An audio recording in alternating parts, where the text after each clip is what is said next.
let's kick it off with a little bit of introductions. I guess what do you say, Ute and Yoshito? Yeah. Who wants to go first? Yoshito. Since I'm kind of like emceeing, Okay. I'm gonna throw it to you guys first. Okay, so I go first. So I grew up, so I'm half French, half Japanese. I grew up in France, and now I live in England. I moved to England as an adult, and so now I speak French, Japanese, English, Spanish relatively well, and a little bit of Korean, because my wife is Korean, and we're raising our children with French, Korean, and English. And yeah, our sons are 9 and 7. Mhm. So, Ute, do you want to go next? Okay, thank you. So I'm Ute Limacher-Rebold. I'm German, but also Swiss since a few years. I grew up in Italy. I've always lived in abroad, so to say, outside of my parents' passport country or my first passport country, which is Germany. So I grew up in Italy and then studied in Switzerland. I learned a lot of languages when I was younger and during my studies of linguistics. So I started with Italian and German, and then added French at age 6, English age 11, and then Latin and other languages later, among them also a little bit of Spanish and Old Provençal, Old French. Yes, other deaf languages like Latin, as you can say. And other still living languages were Portuguese, Romansh, and a lot of dialects, because I studied also historical linguistics and dialectology. Yes, about me then, we now live in the Netherlands. So after a few international moves, we ended up in the Netherlands. My son was born in Italy 2 years and a half before we moved to the Netherlands. My daughters are born here in the Netherlands. And they all grew up with, yes, Dutch, of course, because we live here, then English, it's the school language, and German and Swiss German at home, and a little bit of Italian. And they learned also French, Spanish, and counting other languages. My son learned several other languages. I also dabbed a bit into Korean. I can understand a few things, but I'm far away from speaking it. So I'm still learning. But I think, yeah, thanks to the many languages, I understand also many other languages like Norwegian and Swedish, and a little bit of Danish and Flams, of course. But to you, Tetsu. Wow, how to go after such an impressive CV. You have an impressive CV too. Oh, come on. We were doing the introduction, so you missed the big ones. Now you're stuck with me, who you already know. So my name is Tetsu.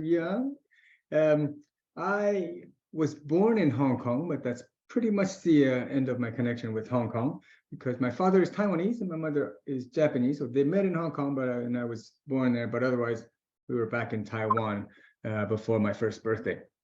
In Taiwan, I grew up speaking Mandarin to my father, Japanese to my mother, English at school. I went to an American school. There's Taiwanese, which is a major language in Taiwan. And there's also Hakka, which is another regional language that's spoken by my father's side, relatives on my father's side. So those were the 5 languages that I sort of were immersed in growing up in Taiwan until I was 13. That's when I came here, where I am now, in Canada, in Quebec, Canada. I went to a little high school in the suburbs of Montreal, and so that's in French, my first exposure to French. And then later on, I learned Spanish along the way, sort of traveling and studying it on my own. I tried to do some Italian and German at the university, and some more traveling led me to Portuguese. So all that added together is about 10 languages. And I always say I speak 5 languages, and I consider those the languages that I'm fluent in, which is English, French, Japanese, Mandarin, and Spanish. The other ones I sort of just babble, I guess, or dabble. And now I have kids. I have 4 kids. My first one is 10, second one is 9, third one is 6, and the fourth one is almost 3 in a few days. April 10th she'll be. So that's 4 kids, and we are raising them in the 5 languages that I speak fluently. That's English, French, Japanese, Mandarin, and Spanish. And I don't know, maybe we can kick things off. I can sort of get into how I do that as we move along. What do you guys say? Yes. Yeah. But we have a few topics that we'd like to share with you guys today, and it's okay. We'll get right into that. Yoshito and Uta, what do you say? Yes. You can start with the first question. Start. Okay, so we're kicking this off with what is the difference between how you, as in ourselves, parents, learned languages or acquired languages when we were young, versus how we're doing it, to raise our own kids in the languages that we're raising them in. So I'll kick it off. I think basically for me, I can sort of get into how I was raised and how we're doing it with our kids. But essentially, I would say 90%, at least conceptually, is the same. We optimize our living context. That's really the first thing that we do. I grew up in Taiwan, as I mentioned a little earlier, and went to an American school. That's an environment where it's all in English. Taiwan, and the official language of Taiwan is Mandarin. And as I mentioned, there is also a major language called Taiwanese that's spoken by about 75% of the people. And then there's Hakka, which is also, I think, the third most important language in Taiwan. So these languages, I'm basically, immersed in these languages, and I would learn them by speaking to various people who speak these languages. And in our niche, I guess, in raising multilingual kids, this approach is kind of called one person, one language, where you sort of have one person who's designated with a specific language, and you would speak to that person in that language. So I grew up speaking Mandarin to my father, Japanese to my mother, English at school, and Taiwanese to my friends and the neighbors, and also, my babysitter. My mom would hire a babysitter and specifically tell her to speak Taiwanese with me. And I also spoke Hakka with my relatives on my father's side, my uncle, my grandparents. So that's the 5 languages. Now, how does that translate into how I raise my kids? We're living in Canada, in Quebec. Okay, and within the family, I speak, myself and my father, we speak Mandarin to the kids. My wife and my mother, who's Japanese, my wife is Japanese, they speak Japanese to the kids. Quebec, they go to school in French. And we also hired a nanny. So instead of Taiwanese, my nanny speaks to them in Spanish. And finally, within Canada, English is very common. It's as you turn on the TV, it's there. We do have some friends who speak English, so there's bits and pieces of input in English, and that's how they get that going. So those are the 5 languages that conceptually is the same as how I was raised in my different languages.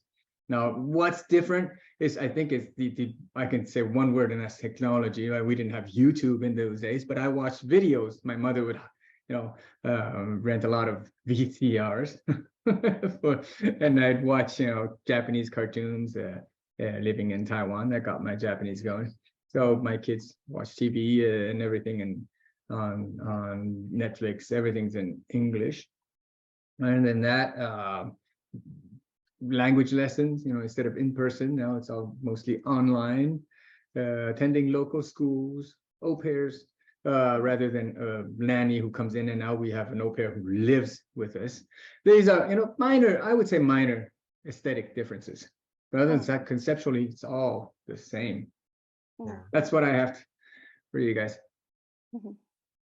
Anything else you'd like to add, Yoshito and Uta? Yeah. Okay, I grew up in Italy with German parents, both were German. So it was minority language at home and Italian in the community. But the community was also highly international. So I was exposed to French, English, Dutch, Greek, all kind of other languages at school and also in the broader community. But what I had, I went to an international school and I had all my education, or the main part of the education was in German, and then part of it also in French, and another part in English, which was then the language that I learned officially, because I already knew it a little bit before. I was having lessons at school around age 11. But so that is mainly how I grew up until I was 18, and I left, and my more multilingual journey began, or yeah, went ahead. My children grew up here in the Netherlands. My son, of course, was born in Italy, so he was exposed to Italian and German and Swiss German there. And when we moved here to the Netherlands, of course, Dutch was added to the plate, and my children went. My son is 20, so he's not at school anymore. But my daughters are almost 17. They are twins, and they are still at school. They attended the British school, so an English-speaking school, which is a language that is not one of our family languages, at least not at the beginning, but it became one of our family languages, of course, because, well, you know, children are schooled in that language, and that language becomes a part of your daily life at home as well, and is one of the languages that the children prefer also speaking. But one thing that is very different for my children is that they are not schooled, as I said, in one of our home languages, which means also that their home languages were taught either at school or through us, parents, and other people around us, also some nannies in between and on and off. But now that they are older, they are also teaching themselves languages, which I find the most fascinating.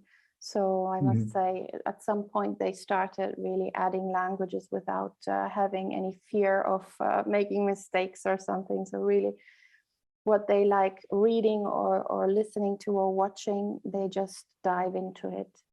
So that is the main difference that we have. So one of the struggles that we had is, for example, that I never struggled with reading and writing in the other languages. My children did, because with the British system, it's not going very deep with teaching reading and writing in the foreign languages, which then would be our home languages. So Yoshito, your turn. On my side, I struggled a lot with reading and writing, but I'll talk about that maybe a bit after. So at home, when I grew up, my dad is French and my mom is Japanese. So I was speaking French to my dad and Japanese to my mom. But I used to go to a Saturday school for Japanese. So I was going from Monday to Friday to a French school. And on Saturday, we had a few hours of Japanese lessons. And then in secondary school, I went to an international school where I had 6 hours of Japanese a week, and the rest was all in French. So that's how I developed my languages. So through my parents and school.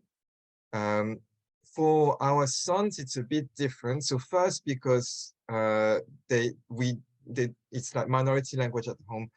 French and we live in England and we speak French and Korean. So English, they only heard it when they started going to school. So my eldest, when he went to school, he didn't speak any English, or just a few words. So maybe that's a bit different. Also, they don't go to a Saturday school. So they did a bit during the pandemic because it was online, but now it's back to face-to-face. So it's a bit too far for us. So we decided to just carry on our own. And so in terms of who creates the environment for them for French and Korean, it's mainly us. We have a few friends who are Korean and have Korean, so children who also speak Korean. But when they speak together, they speak English. But I guess that's normal. I was speaking French with my friends, even if they were French and Japanese. I was speaking French with them, and Japanese was more for the parents or teachers. Yeah. So also quite similar in the fact that it's with one parent it's one language, the other parent's the other language, and with school it's another language. Yeah, but slight difference. Like Tetsu said, like it's mainly the same with a few adaptations, I guess. Yes. Yeah. And so so now, because you speak different languages, I was wondering if for you it was obvious which language you would choose if you had one language. But Tetsu, you have several languages, but was it obvious for you too to carry on with the model you knew, or did you think about Uta, you're saying no. Do you want to start? Yeah, well, it wasn't obvious for me. I must say, when we knew that we would have a child, we were discussing, well, with my husband, we were sharing 5 languages. So we were switching back and forth depending on who we were with or where we were. So it was really not a problem. But then actually with the child, I knew from the studies I did, you have to focus on one, at least for the first few years, and be coherent, consistent, and blah, blah, blah. But I was everything but that. So I needed really to brace myself and say, okay, and now I have to have this kind of view and not that one anymore. So decide one language. And as we were living in Italy, I thought, well, we have a big part of the family that's German speaking. I said, well, Italian is important and I would like to carry on Italian. And I was fully immersed into Italian for many, many years. And my German, I was actually a bit losing it. And English I never used in those years. So when my son was born, I decided, and that was the first thing very naturally, was talking to him in Italian. And my husband, Swiss German, and with my husband, we were talking German. That was a great setup. But then we moved internationally to the Netherlands. And we had a certain reaction of my son. He didn't want to continue speaking Italian with me. So that was a big change that then led to other things. So I must say, for me, the decision to speak Italian was very natural and very spontaneous. But I always had the German and Italian, and then the Swiss German and the French going on and off. So it was not so obvious to really only focus on one. And that was very difficult for me, and it still is, or let's say it was when my children were younger, where I then try to make sure to stick to one language every time I was talking to the children, and then have more moments with my friends where I really could enjoy my other languages, but focus with my children on those that we decided that we would pass on. But now that they are older, and they also switch between languages very easily, and depending on their mood and everything, they choose another language. So now I can switch more often again, which I really like. It's like, yeah, with other adults, right? So I really enjoy this phase. How about you, Tetsu? That's nice. Well, I'm gonna go the other way. You know, I knew, like, before my son was born. I guess I was fully convinced because of my upbringing, the way I was brought up by my parents. I lived it myself. So the concept is simple: this person, this language; this person, this language, and that just sort of, I guess, forces the kids to speak the different languages to the different people, just based on the living context. And that worked pretty well. Even before my son was born, I've been speaking with my wife about, me speaking Mandarin. I was speaking to my wife's tummy, in Mandarin. It already began. It conditioned myself to always speak Mandarin to my kids, just as much as we're conditioning the kids to speak to us in Mandarin. And that's been a winning strategy. In our house, we don't really switch around. We just wanted to go with that exclusive language so that the kids develop this habit, and also a sense of weirdness if you don't speak that language to that person. Like, it would feel very weird for me to speak, Japanese or French to my children, even though they know full well that I speak those languages, and I know full well that they speak those languages, but it's just not the language of communication that's between us. Yeah, it's very clear from a strategy perspective. It's also very clear, obviously, from the advantages, the opportunities that I had growing up. I was fully convinced that languages is a good thing, and I wanted to do whatever I could to pass it on to them, more than all the other stuff that I learned later in life. Going to school, getting a degree in biology or whatever, else that I've learned in life. I think languages is really the one that I felt is I have to do at birth. It's just something that I want to invest in them very early, right off the start. Yeah, I felt And really Yoshito, strongly back to as you. well. Mhm. I felt What's really that? strongly as well that the same, like if I want to pass on one thing is really languages, or not just languages, but being multilingual, multicultural, so languages and Yeah. culture. And yeah, for me, so I spoke French and Japanese, but I speak a lot better French than Japanese. So, and when we started, I thought I can just speak one language to my children. I can't speak both. So I thought, okay, I don't speak very well English, Japanese. So I go with French. It was natural for me. And yeah, but so just one thing that you said, Tetsu, that you wanted to develop this sense of awareness to speak another language. I feel it a lot with my children when I speak English because there are friends around. I want to speak English to them. It feels so weird. So I end up speaking French and just making gestures and making the meaning clear so that people can understand around. But for me, it's really weird. But for good. them, it doesn't matter. They could speak in French, English. To me, they feel very normal. Yeah. Yeah, but so it was obvious for me to choose French to pass on to them. And I thought Japanese would be later if they're interested. And one thing that I hesitated with is, so the only time I think I was a bit in doubt, even if I grew up myself bilingual, it was that we had just minority languages at home, so French and Korean for our sons. So I thought, how they're going to cope when they go to school if they don't understand anything. And my wife, who grew up monolingual Korean, was like, no, but children, they don't really need to speak that much. It will be fine, don't worry. And yeah, so we went with that. And yeah, indeed, they adapted very quickly. But I think there are a few things that helped is like the fact that they knew some songs, like nursery rhymes in English. And that's because we went to, to children's centers, and they had baby swimming lessons where there were nursery rhymes in English.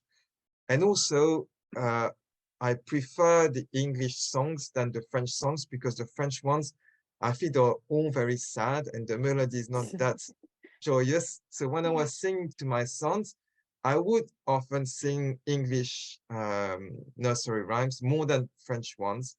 So they had that when they went to school. They knew a few things like hello, goodbye, etc. Names of colors and a few animals, I think. But yeah, at 3 years old, they don't need that much more.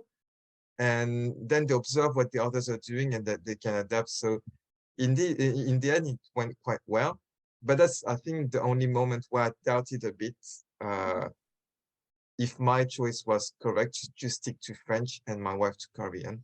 Yeah, I think it pretty much depends also in what phase of your life you are, because I was in a very, and my husband as well, in a very multilingual context when we had our children, and it was already in Italy, and then when we moved here, it was even more.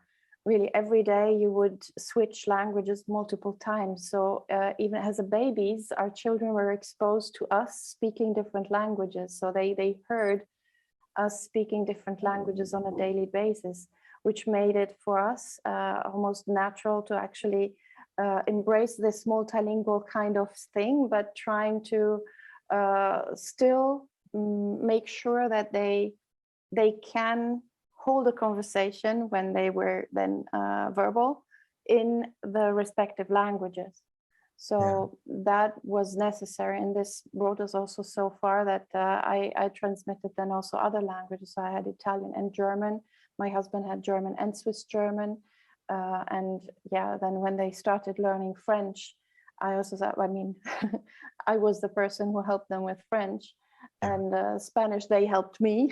So it was a giving and taking. Well, I think that, whenever I hear your story, I think it's really great that you're sort of like being alongside with them on this journey in languages, and they don't reject that. They not only don't reject the languages, they don't reject sharing with you and you teaching them teaching you, and then them going off learning like Chinese. I think you said your son learns that you're not learning, right? So that's great. It's just a wonderful story. Our kids, you know, they're growing up in 5 languages, but they're not particularly interested in languages, nor do they reject languages. It's just like air, you know, it's like a fact of life. And that's how we wanted it. But absolutely, yes. And maybe something that was very determining also how I approached this was my own experience with my way to embrace or not embrace languages. I refused for many years to speak German, or the German was really getting down and I was almost losing it. So I know how it feels from the other side, so from the child or young person's side, if you really don't want to speak that language, if you really don't feel at home in the language somehow. And then I realized when I became a mom, how it feels if your child refuses to speak your language, because I had have one of my daughters who doesn't really like German. So I said, it's like a mirror, okay?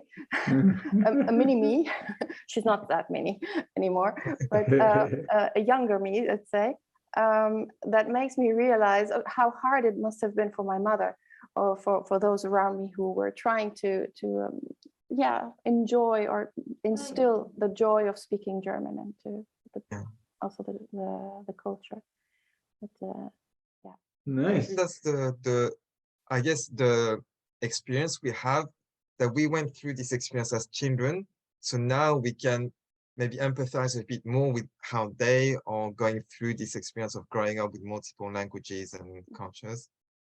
So if they're going to reject it at some point, but well, we know how it could be. And it's easier maybe to understand. All right. Well, listen, I am conscious of time. I was shocked. It's actually 1:32 p.m. now, my time. We're more than halfway through, and we're far from being at the halfway with our question preps. So I say we speed it up a little as we go. Or I mean, obviously we don't have to go through everything, but we keep the conversation going. And where are we at the next question? I think we already somehow answered a few of those that we prepared for today. That's so good. Maybe we can skip some. Or maybe not the one about the partners. What about your partner? We mentioned I get that a lot. So what about your partner? I say we talk about this one. People ask this quite a bit. Yes, and it's very important. I see it also in my practice is getting more and more important. Did your partner grow up with multiple languages too? Yes or no? And then did you have to discuss strategies or the use of the languages before when your children were born? So maybe you start, Yoshito. So for us, it's very easy because we didn't have to discuss it. So my wife grew up monolingual Korean. She started learning English in school as a foreign language, but that's it. But from the moment that, even before she was pregnant, when we were talking about having children, she was sure she was going to speak in Korean to them, and I was going to speak whatever language I wanted, but I would choose. So, and then it was, so we had the open method in mind, but we didn't, I think, even need to discuss it because we're both on the same, we had the same thing in mind. I think somehow we all three, maybe we can sum this up. Maybe that's why we're, we're here being able to talk about this. We all found partners who are on the same page somehow, intuitively, or I don't know how. Exactly. It was not one of the first questions I asked my husband, but I knew he grew up in Switzerland, and there you are used to speak several languages, and so I didn't have to convince him at all, or we didn't talk about if, we talked about the strategy. So which language to pass on, especially because we knew we would live outside of Switzerland, at least for several years. What about Swiss German? Because it's only a spoken language. So, and not so many speakers, but we had a Swiss German friend and a Swiss German family in Florence, where my son was born. So there was someone who helped a little bit my husband, and I found this very important. Now, here in the Netherlands, we didn't find other families, so that was a bit of Sahara with regards to passing on Swiss German, which is a bit a shame. But I would say it was not necessarily convincing him. That was absolutely, we were on the same page. But the strategies, and then adapting the strategies when certain challenges came up, that was more something that was more difficult, I think. Mhm. From my perspective, I think my wife is not a super linguist, or she doesn't speak many languages to a very high level. She does have English that she learned as an adult at school, and she had to learn some French here upon arrival in Quebec. But that's pretty much it. But what in a country like Japan, where it's very homogenous, it's Japanese, 95% of the people speak only Japanese and very, very minimal English. I was very lucky to find somebody who has an open mind. I mean, she was, when we started going out, I mean, she was obviously interested. Well, part of it is because of me being a very international person, and she wasn't against, living outside of Japan. So all these things added together, but she did not have the strategies or the know-how to bring up kids in various languages. And she admitted that, some of the stuff that I was doing, that I said we wanted to do, she had certain doubts, but still she sort of just followed my lead and supported what I had in mind for the kids. 5 languages. She thought that's like crazy talk. But she saw it firsthand, and she's fully convinced of the potential that kids have and what they're capable of doing. As long as you have the right strategy and the patience to go to get through and work it out. Things like bringing in an au pair when we came back to Canada. That at first she had a certain resistance to like bringing in a stranger to live inside the house. Was she going to get along with this person and whatnot? But now she can't live without an au pair. We even bring our au pairs to Japan. So that's how much she's embracing how we go about it, and it's great as long as we're on the same, in the same direction, the same vectors. Good things will happen. And it's really sad when we hear stories like, I'm sure you've all had clients and people ask, my husband or my wife is against learning more than one language at once. It'll confuse the kids, this and that. Or if you teach them a language that I don't understand, I'm going to be isolated. Those are lots of things that we do hear. It's unfortunate, but I do think that a good solid communication between the couple, developing a good trusting relationship will allow you to overcome many of these obstacles. But, and I'm in this situation where I don't really speak my wife's language. So before we had children, I didn't speak at all Korean because I didn't hear her speaking Korean, just on the phone when she was speaking to her family, etc. But so I've learned Korean alongside our children. So now they are a lot more proficient than me. But there are some conversations where they speak in Korean, but I intervene in French because I understand more or less what they're saying. I just can't express myself well enough. But yeah, I learned alongside my sons. Yeah. And that's something I tell parents all the time. It's like, yeah, you don't understand, but they're kids, right? They're not talking about rocket science or the latest political stuff, right? It's just very simple stuff. Have they brushed their teeth? Have they eaten? Right? It's all simple stuff that nothing stops you from learning it alongside your children. If they can do it, I mean, think about it. A fully grown adult, you'll be able to do it too. It's really slow, like we repeat always the same thing. And when they're babies, there isn't much that we can discuss or talk about. It's mainly yeah, mainly situational. So we get it from the situation. Yeah. So it's Exactly. really, yes, to invest from the beginning when it's easier to Yeah. jump on the Indeed. wagon of that language and then keep on going and you see how it works. I mean, many parents have then the idea, okay, I need to speak that language at C2 level in no time, and that's not realistic. But what is almost always helpful is if the parents understand the other language.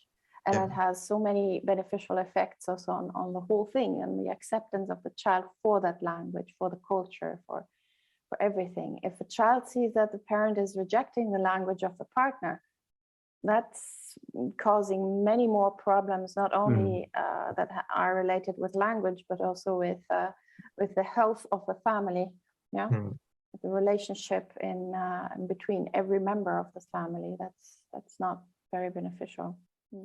Indeed. And the name of this session was Multilinguals, Raising Multilinguals.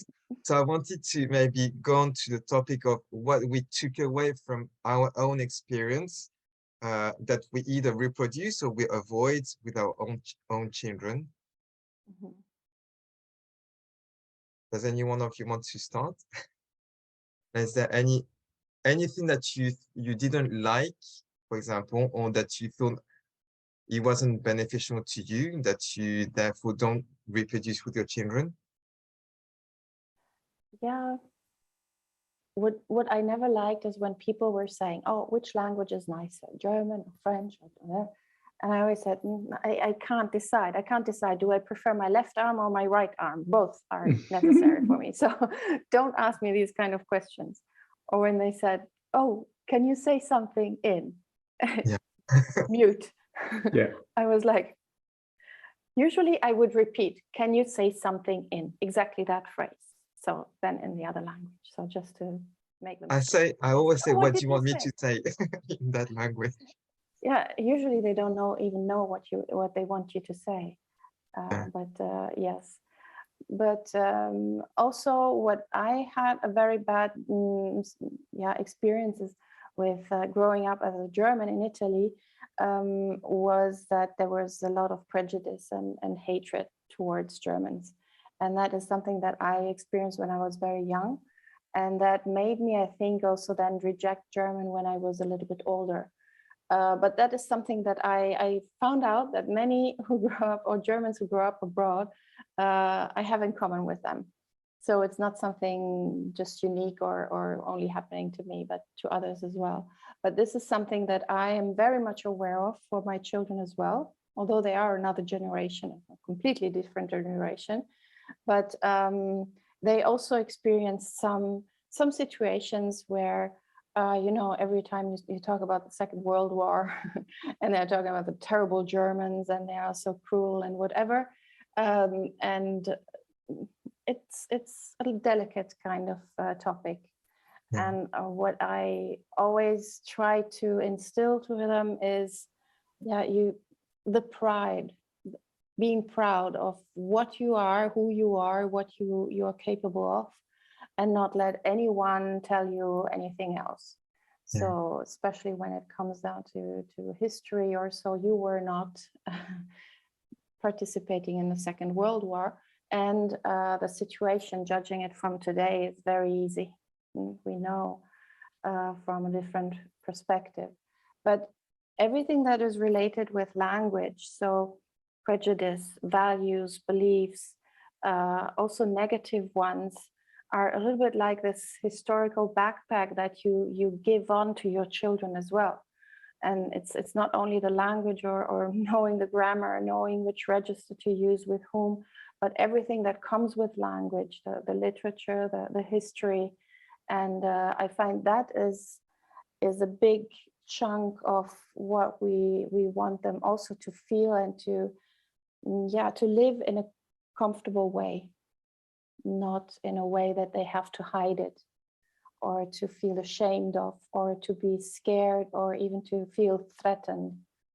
That is something that I found the most challenging for me. That's great. Yoshito, why don't you pick this one next? I don't have that big of an input. I mean, I do have my thoughts, but I say you go. Tell us about what you didn't like I think about for how you me, grew up. what caused me the most problem was learning to read and write in Japanese. That was quite difficult for me growing up in France. And I guess I wasn't really motivated into learning to read and write because it didn't bring me anything more than what speaking allowed me to get. So I was able to have fun with friends, family, just by speaking and understanding them. Reading and writing, I always thought, okay, if I want to live in Japan, but I have no intention of living in Japan, so why do I need to do so much effort? And because I had this mentality, even if I went to an international school where I had lessons in Japanese, I wasn't progressing much. But later on, I realized that if I had been able to read more, maybe I would have, my vocabulary would have grown a lot more as well. Because when you speak in your home language, you always talk about the same things, like the food you eat, where you go out, etc. But you don't talk about other things that you can discover in books, so on topics that interest you. And so now with my sons, I really, so from day one, I wanted them to first love or at least enjoy reading, because I didn't really like it, and in all their languages. So to be able to read and write in all their languages. So when I was in school, it was done in a way that was very academic, and I didn't like it. So I thought I want to make it more natural for my sons, so to go through games, because they enjoy games, like playing with me. I'm just going to include some literacy in it so that they can, the consequence of our games is going to help them learn to read and write. And yeah, and that's why I do all these things now with my books, trying to help children to learn it in a more fun way than like not too academic, basically. Absolutely. But I to think get what to you the do same goal. is brilliant. Yeah. I mean, to spend so much time and effort crafting these exercises that the kids just naturally have fun with, and they don't realize that they're really doing an exercise, right? And they learn literacy through what you do. I think it's brilliant. Thank you. Yeah, that's the biggest, I think, thing I wanted to change compared to my own experience. Is how they learn to read and write.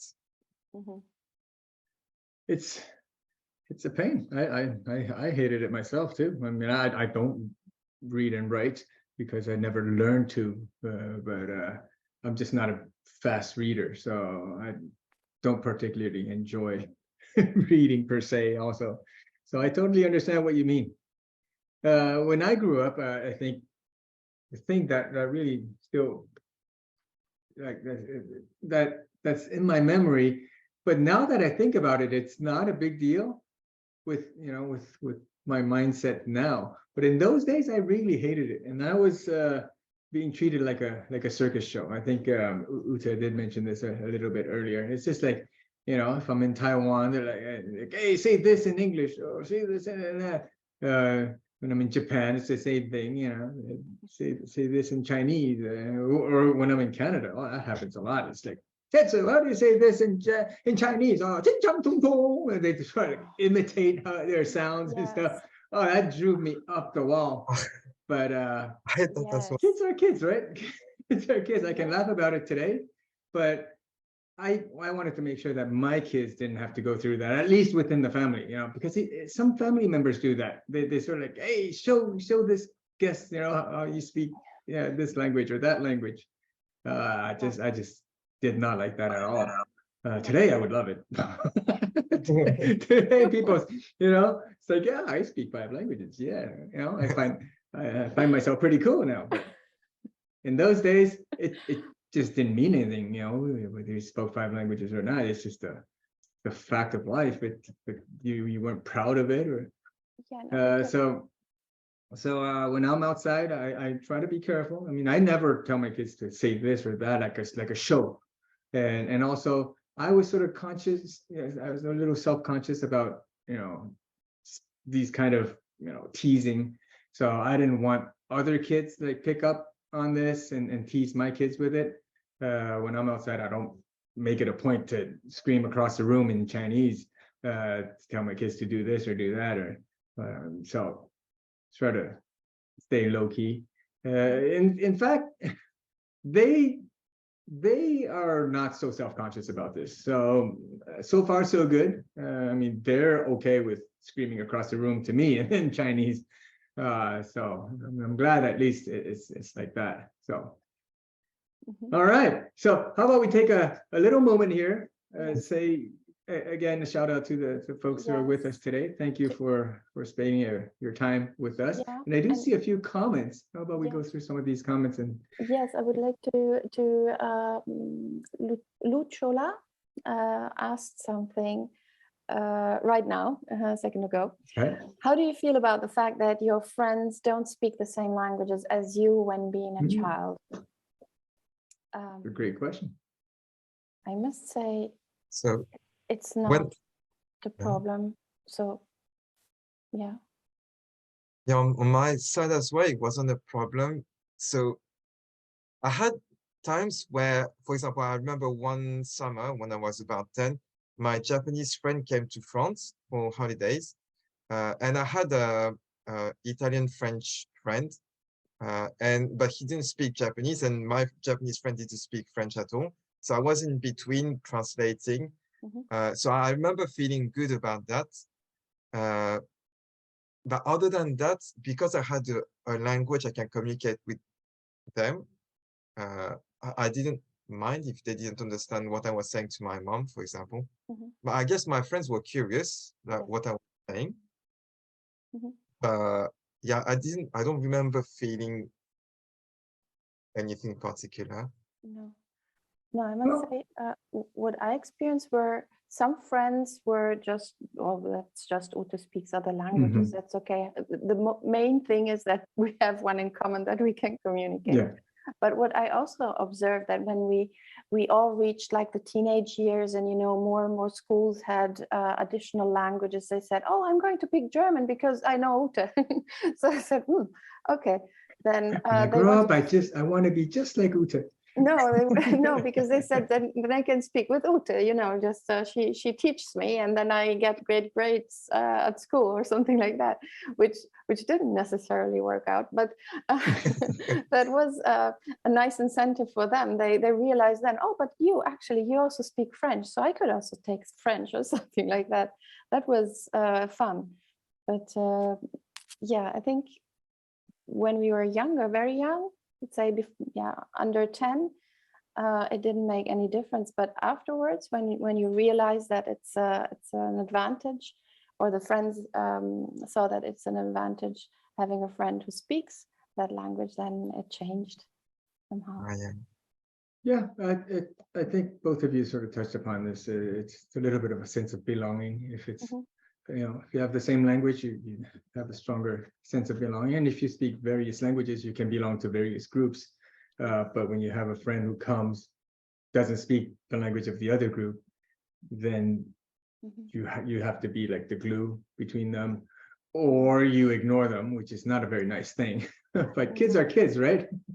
So some kids, they simply ignore it. But and Luchola has another follow-up question: how to encourage a child to speak a language that you don't speak? To learn a language that you don't speak. I must say that with all the languages, also with Chinese and Japanese that my son is learning, and Thai and Filipino that my daughter now is learning, which I said, oh my gosh, I cannot keep up with them, really. But I don't have to encourage them. They now have to encourage me. But encourage a child to learn a language I don't speak if you can tell them or let them know why this language is important for them. It always depends, right? A famous thing on the context. So where the child. And I think it's important. Sorry. Yeah, I was going to say, I think it's important to show what's the benefit of it. Yeah. Instead of talking about the journey. So like, because it's difficult to learn a language. So what does it bring to speak that language? And if we show that, they're going to be more interested. But yeah, I think they need to understand our context at school. So I guess it's the same as what I do with my students, is to show them first the benefits on the long term, but also the benefits now. So I try to do the same. So I do games, a lot of games with my students, team competitions, etc. So it's interesting now, and not just talk about, okay, it's going to be useful later, because if it's later, it might be never, and they're not going to be interested. And then somehow the children want to see what it's useful for them now, not in 10 years. Yeah. What is it? Okay, if I know this language, for example, French, you can read all the bande dessinée, and you have access to certain things that you wouldn't have if you were not able to read or to understand French. So it's a little bit that one. I guess if it's for school and you don't speak it, Luciola, I don't know what language it is, but if you can go on holidays to that country and your child sees that they can understand a bit better than you, and they can guide you to understand the menu at the restaurant or something like that, it's going to be empowering, and they would want to learn maybe more. So it's to make the language relevant, I guess. So as we wrap up, again, we'd like to acknowledge everybody here. Yes, thank you. But I would like to share just a slide with some links where you can find us. So that is one where you can find the QR codes to our YouTube channels and our different. Thank you very much. So screenshot this right now. Yeah, you can screenshot it. And as we are also having a YouTube channel for raising multilinguals live and activities for multilingual children, I thought I'd just add this. Thank you again for coming and attending this session with us. Thank you so much. Okay. Bye-bye now, everybody. Bye. Bye. Bye.